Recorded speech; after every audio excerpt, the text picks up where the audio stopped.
ምናልባት ቁጥሩ ሊያንስ ይችላል እንጂ ብዙ አይነት ፊትናዎች በስፋት እየተመለከትን ነው። በተለይ ሶሻል ሚዲያው ላይ ዛሬ ቁርአንን እንጂ የነብዩን ሰለላሁ ዐለይሂ ወሰለም ሐዲስ አንቀበልም እኛ ቁርአንዮች ነን የሚሉ ሰዎች ተነስተዋል።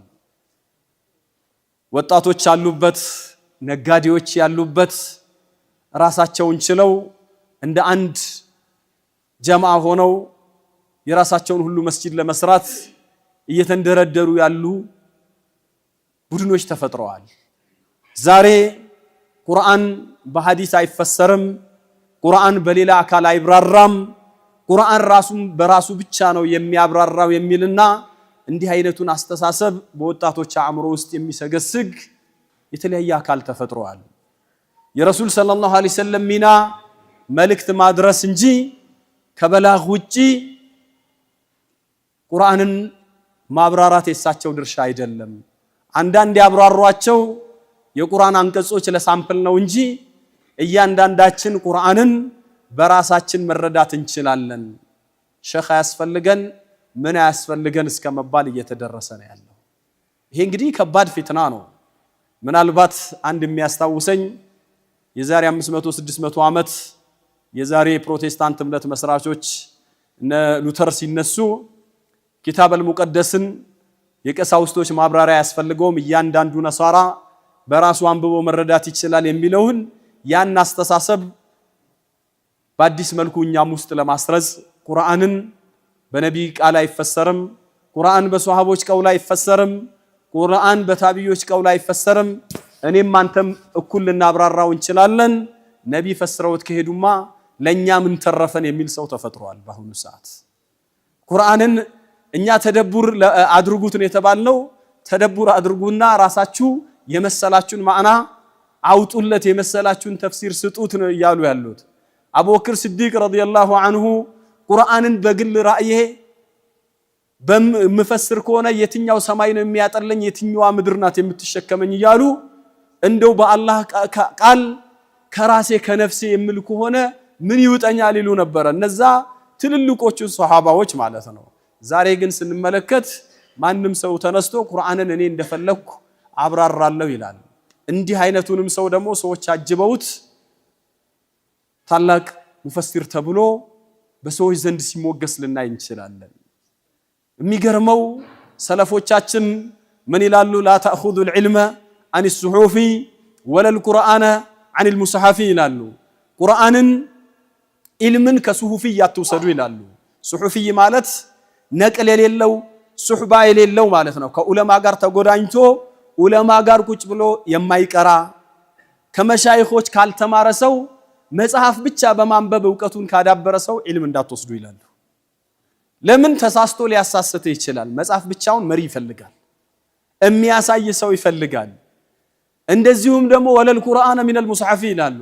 ቁርአንን ደግሞ ከመጽሐፍ ከቁርአኑ ብቻ በመንበብ ራሱን ያሰለጠነ ሰው እንዳትወስድ። ቁጭ ብሎ የቁርአን ሸኽ ኖሮት በተጅዊድ እያንዳንዱን ነገር የሚያቀራው ሰው አለበለዚያ ስተቱን ነው የሚያወርሰው ነው የሚሉት። ስለዚህ ዒልምን ከማን ነው ምን ወስደው ከምን አይነት ሰው ነው ብለን ቆም ብለን ማሰብ አለብን። ሙሐመድ ኢብኑ ሲሪን ረሂመሁላህ ሶሂህ ሙስሊም ላይ ኢማም ሙስሊም ካነሱት አንድ ንግግሩ ምን አለ? ኢነ ሃዘል ዒልም ዲኑን ይላል። ይሄ ዒልም የሚባለው ነገር ሃይማኖት ነው። ፈንዙሩ አመን ተእኹዙነ ዲነኩም ዲናችሁን ከማን እንደምትወስዱ ቆም ብላችሁ አስተውሉ ይላል። ለውለል ኢስናዱ ይላሉ ሰለፎች ሰነድ ማን ከማን አስተላለፈው የሚለው ነገር ባይኖር ኖሮ የፈለገ ሰው በዲን ላይ የፈለገውን ይዘላብድ ነበር ነው የሚሉት። ሰነድ የሚባለው ነገር የኡመተል ኢስላም ትልቁ መታወቂያ ትልቁ ማዕረጋችን ነው። አለበለዚያ ከሰነዱ የተቋረጠ ትውልድ ያልሆነ ገደል ውስጥ ነው የሚገባው። ስለዚህ እዚህ ቦታ ላይ የዛሬው ኹጥባችን ትልቁ ነገር የነብዩ ሰለላሁ ዐለይሂ ወሰለም ሱና የቁርአን ማብራሪያ መሆኑ። ቁርአን በቁርአን ይብራራል። ቁርአን በነብዩ ሰለላሁ ዐለይሂ ወሰለም ሐዲስ ይብራራል። ቁርአን በሷሃቦች ቀውል ይብራራል። ቁርአን በታቢዒዎች ቀውል ይብራራል። ቁርአን በቋንቋ ይብራራል። ቁርአን ተፍሲርን በተመለከተ ዑለማዎች ከጥንቱ ዘመን ጀምሮ እስከ ዛሬ ድረስ ብዙ ሙጀለዳት ኪታቦችን ለኡመተል ኢስላም አበርክተዋል። እንደ ቁርአን የተከደመ የተብራራ መጽሐፍ የለም። ዑለማዎች በተለያየ መልኩ እስትንባጥ ያደረጉ ከቁርአን ብዙ ኪታቦችን አስቀምጠዋል። ምናልባት ዛሬ መካ ብትሄዱ የቁርአን ሙዚየም አለ። ግዙፍ ሆኖ እስከ ዛሬ ድረስ ከጥንት ዘመን ጀምሮ የተፈሰሩ የተፍሲር ኪታቦች ከነ ሙጀለዳቸው ለሳምፕል ተቀምጠዋል። ይሄ የሚያሳየው ምን ያህል ቁርአን ሰዎች ቢፈስሩት ቢያብራሩት እንኳን አጃኢቡ የማያልቅ መጽሐፍ ነው። ግን ሰዎች ዝም ብሎ አይደለም የሚያብራሩት። ዋናውን መሰረት ጥለው ችካሉን ነቅለው ሳይሆን ችካሉ ላይ ሆነው ያን መሰረት አድርገው ነው ቁርአንን እንዲያብራሩ የተፈቀደላቸው። እዚህ ቦታ ላይ አላህ ሱብሓነሁ ወተዓላ ነቢያችንን ሰለላሁ ዐለይሂ ወሰለም ሲልካቸው የሰው ልጆችን እንደፈለጉ በአእምሯቸው እንዲጓዙ ለአቅላቸው አልተወም። ይልቁንም አላህ ሱብሓነሁ ወተዓላ ሁለት ወህዮችን በነቢዩ ሰለላሁ ዐለይሂ ወሰለም ላይ አውርደዋል። አንደኛው ቁርአን ነው። ለፍዙን እንቀራዋለን። ለፍዙን በመቅራት ወደ አላህ የምንቃረብበት በለፍዙ አላህን የምንገዛበት የሆነ ቁርአን አልከሪም ነው። ቀጥታ ከአላህ ወደ ጅብሪል ከጅብሪል ወደ ነቢያችን ሰለላሁ ዐለይሂ ወሰለም የመጣው ነው። ሁለተኛው ደግሞ ወህይ ነው። መርዊ የሆነ ቁርአንን የሚያብራራ ሒክማ በመባል የሚጠራው የነቢዩ ሰለላሁ ዐለይሂ ወሰለም ሱና ነው። ይህንን አስመልክቶ ነቢያችን ሰለላሁ ዐለይሂ ወሰለም አዋጅ ንቁ ይላሉ። እኔ ቁርአንና ወሚስለሁ ማዐሁ አምሳያውን ሱናን ሒክማን ተሰጥቻለሁ ብለዋል ነቢያችን ሰለላሁ ዐለይሂ ወሰለም። ይሄ አቡ ዳውድ የዘገቡት ሐዲስ ነው። ዛሬ ታዲያ በዚህ ሰዓት የሐዲስን ማስረጃነት የተለያየ ሽፋኖችን በመስጠት አንዳንዴ ዲንን እናዘምናለን። ከምዕራባውያኖች የሚመጡብንን ትችቶችና ዘለፋ የሚመስሉ ነገሮችን ለመከላከል ዲንን በማዘመን ሽፋን በርካታ ሐዲሶችን ቡኻሪ ሙስሊም ላይ ያሉ ኩቱብ ውስጥ ያሉ ሐዲሶችን አንቀበልም የሚሉ ሰዎች ተፈጥረዋል። አንዳንዴ ደግሞ ቁርአን ብቻውን ይበቃናል ይላሉ። እነዚህ ሰዎች ከቁርአን የራቁ ሆኖ ሳለ ማለት ነው። እዚህ ቦታ ላይ አላህ ነቢያችንን ሰለላሁ ዐለይሂ ወሰለምን በመላክ ቁርአንን እንደዚሁም ሒክማን በማውረድ የሰው ልጆችን ወደ ትክክለኛው መንገድ ወደ ሲራጠል ሙስተቂም እንዲመሩ አላህ ሱብሓነሁ ወተዓላ አዘዋል። ቁርአን የሸሪዓ የመጀመሪያው ምንጭ ነው። የነቢዩ ሰለላሁ ዐለይሂ ወሰለም ሱና ደግሞ ሁለተኛው የሸሪዓ ምንጭ ነው። ሶስተኛው ኢጅማዕ ነው። አራተኛው ቂያስ ነው። ይሄ ዑለማዎች በየፊቅህ ኪታብ፣ ሐዲስ ኪታብ የተለያዩ የተፍሲር ዒልሞችን ሲያስተምሩ በስፋት የሚያነሱት ነው። እዚህ ቦታ ላይ አላህ ሱብሓነሁ ወተዓላ በቁርአን ጥቅሶች በግልጽ ያስቀመጠልን አላህን መታዘዝ ረሱልን መታዘዝ ሁለቱም ግዴታ እንደሆነና ነቢያችንን ሰለላሁ ዐለይሂ ወሰለምን መታዘዝ ረሱልን ሰለላሁ ዐለይሂ ወሰለምን እንደመታዘዝ ነው። አላህን እንደመታዘዝ ነው። ነቢዩን ሰለላሁ ዐለይሂ ወሰለምን መታዘዝ አላህን መታዘዝ ነው ብሎ በግልጽ ነው ያስቀመጠው። መዩጢዕ ረሱለ ፈቀድ አጣዕ አላህ፣ መልእክተኛውን የሚታዘዝ በእርግጥ አላህን ታዟል አለ። ነቢያችንን ሰለላሁ ዐለይሂ ወሰለምን የምንታዘዘው እንዴት ነው? ሐዲሱን ካልተቀበል የሷቸውን ዜና መዋዕላቸውን አጠቃላይ ውሏቸውን ሲራቸውን የማንቀበል ከሆነ እንዴት አድርገን ነው ነብዩ ሰለላሁ ዐለይሂ ወሰለም ልንታዘዝ የምንችለው? መልእክተኛውን የሚታዘዝ አላህን በርግጥ ታዟል። ወመን ተወላ አለ መልእክተኛውን አልታዘዝም አላህ በቁርአን የሚለኝም ብቻ ነው ካለ ከቁርአን ጋር ራሱ እየተቃረነ ነው። ምክንያቱም ቁርአን ነው መልእክተኛውን ታዘዝ ያለው። ፈማ አርሰልናከ ዐለይሂም ሐፊዛ አንተን አልታዘዝም የሚሉ ሰዎችን በአንተ ላይ ተቆጣጣሪ አላደረግናቸውም፣ አንተን ተቆጣጣሪ አላደረግንህም በእነርሱ ላይ ብሎ አላህ ሱብሓነሁ ወተዓላ አስቀምጧል። የነቢዩን ሰለላሁ ዐለይሂ ወሰለም ውሳኔን በጸጋ መቀበል በእያንዳንዱ ሙስሊም ላይ አላህ ግዴታ አድርጎታል። የአንድ ሰው ትክክለኛ እምነቱ የነቢዩን ሰለላሁ ዐለይሂ ወሰለምን ፍርድ የእሳቸውን ሱና ውሳኔ ሲቀበል ነው። ይሄን አልቀበልም ካለ ኢማን የሚባል ነገር የለውም።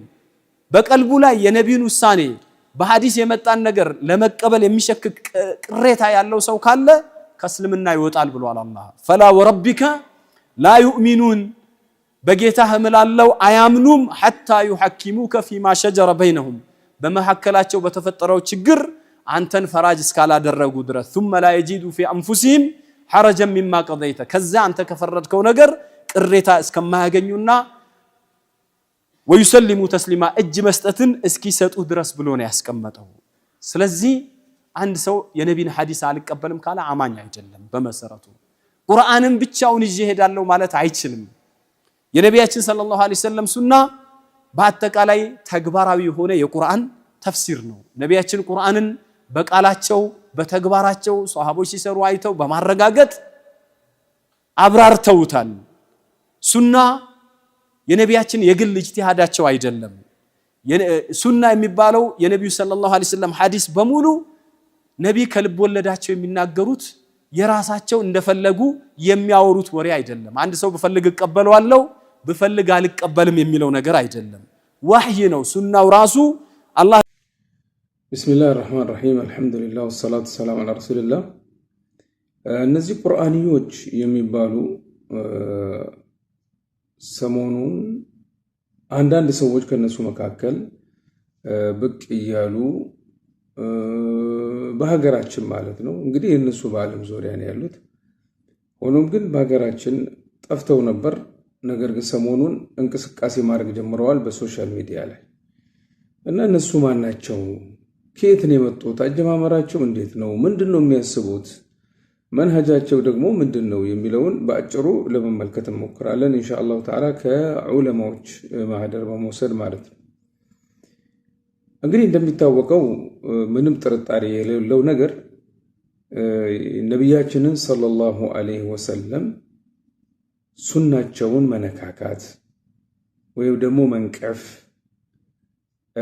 የነብያችን ሰለላሁ ዐለይሂ ወሰለም ሱና ማስረጃ ነው የሚለውን መንቀፍ ወይ ደግሞ መካድ ወይ ደግሞ መተው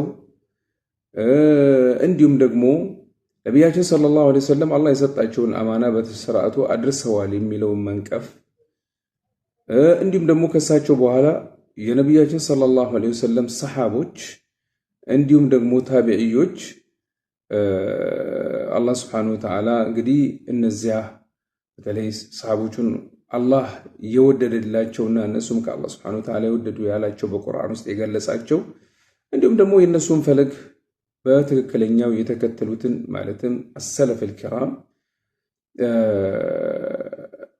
እንዲሁም ደግሞ ከነሱ በኋላ የመጡ ኢማሞቹን በአጠቃላይ ማለትም በተለይ ደግሞ አራቱን የሱና ኢማሞች እነዚህንና መሰሎቹን ምን ይላሉ ቁርአንን ያወገዘ ወይ ደግሞ የነቀፈ ወይ ደግሞ የነብያችንን ሰለላሁ ዐለይሂ ወሰለም ሱና የነቀፈ ደግሞ ጉድለት ያለው አድርጎ ያቀረበ ቁርአንን እንደነቀፈ ነው ብለዋል ለምን ማን ነው ቁርአንን ሐፍዞ ያስተላለፈልን ከነብያችን ሰለላሁ ዐለይሂ ወሰለም ቁርአንን ሐፍዞ ሸምድዶ ያስተላለፈልን እነሱ ናቸውና እነዚህ ድንቅ የአላህ ባሮች ናቸው ሰሃቦች ታቢዒዎችና ከነሱም በኋላ የመጡት ማለት ነው አንዱ ካንዱ እየተቀባበለ በትክክለኛው መንገድ ምንም ነገር ጉድለት ሳይኖርበት ያስተላለፉልን እነዚህ ናቸው ታዲያ ሱናን መንቀፍ ቁርአንን መንቀፍ ነው ብለዋል ዑለማዎች الله سبحانه وتعالى من إلال من يطع الرسول فقد أطاع الله ومن تولى فما أرسلناك عليهم حفيظا إلى الله سبحانه وتعالى ملك تنيون يمتاز السو برقتم الله انتهزز كتئزاز ميشش سو دقمو من يهونا أساس على الله سبحانه وتعالى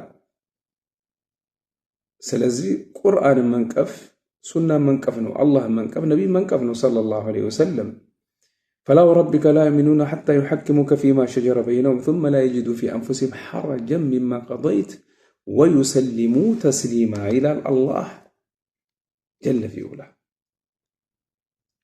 سلزي الله سبحانه وتعالى ملو من إلال عنداتشو በተከራከራችሁበት ነገር ፍርዱን ነብይ ሰለላሁ ዐለይሂ ወሰለም ካላስፈረዱ ምን አይነት ነገር ሊገጥማቸው እንደሚችል አላህ ሱብሓነሁ ወተዓላ ገልጿል። እናም ፈላ ወረቢክ ይላል አላህ ሱብሓነሁ ወተዓላ በጌታህም እምላለሁ لا يحكمك فيما شجر بينهم لا يؤمنون حتى يحكمك فيما شجر بينهم በተከራከሩበት በመካከላቸው በተከራከሩበት ነገር እስኪያስፈሩ ድረስ ከዚያም ከፈረድከው ነገር በነፍሶቻቸው ውስጥም ጭንቀትን እስኪያገኙና ፍጹም መታዘን እስከሚታዘዙ ድረስ ይላል አላህ Subhanahu Wa Ta'ala አያምኑም ነው ያላቸው ከእምነት ውጭ ያደረጋቸው ማለት ነው። እንዲሁም አላህ Subhanahu Wa Ta'ala በሌሎች አያት ቁርአን በርካታ የቁርአን አያቶች ነብይን መታዘዝ ረሱልን መታዘዝ አላህን መታዘዝ መሆኑን ይገልጽልናል። እሳቸውን እንቢ ብሎ መካድና እሳቸው ያዘዙትን እንቢ ማለት ወይ ደግሞ መጨቃጨቅና የእሳቸውን ፈለግ እንቢ ማለት ክህደት እንደሆነ አላህ ይገልጽልናል። ومن يشاقق الرسول من بعد ما تبين له الهدى ويتبع غير سبيل المؤمنين نوله ما تولى ونصله جهنم وساءت مصيرا إلى الله جل في علاه ከነቢይና ሰለላሁ ዐለይሂ ወሰለም ከመለየ መልእክተኛው መንገድና የሙእሚኖችን መንገድ የማይከተል ሰው ያ ጥመትን የተጣመመ የሰው መሆኑን አላህ Subhanahu Wa Ta'ala ይገልጽልናል። ገሃነምም እናስገባዋለን ይላል አላህ Subhanahu Wa Ta'ala። ቁርአንን በቁርአን ብቻ ወይ ደግሞ በዚህ ዘመን በፈለኩት መንገድ እፈታዋለሁ ማለት ትክክል አይደለም ማለት ነው።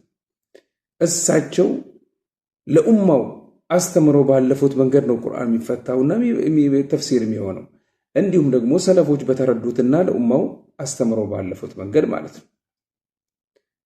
ታዲያ ይሄ መንገድ ከየት መጣው? እንደ የቁርአኑን አያቶች ከምን ይላሉ ዑለማዎች? ከመቶ በላይ የሚሆኑ የቁርአን አያቶች አሉ በዚህ ዙሪያ ቢገለጹ ይላሉ። ታዲያ ይሄ ከየት መጣ ለሚለው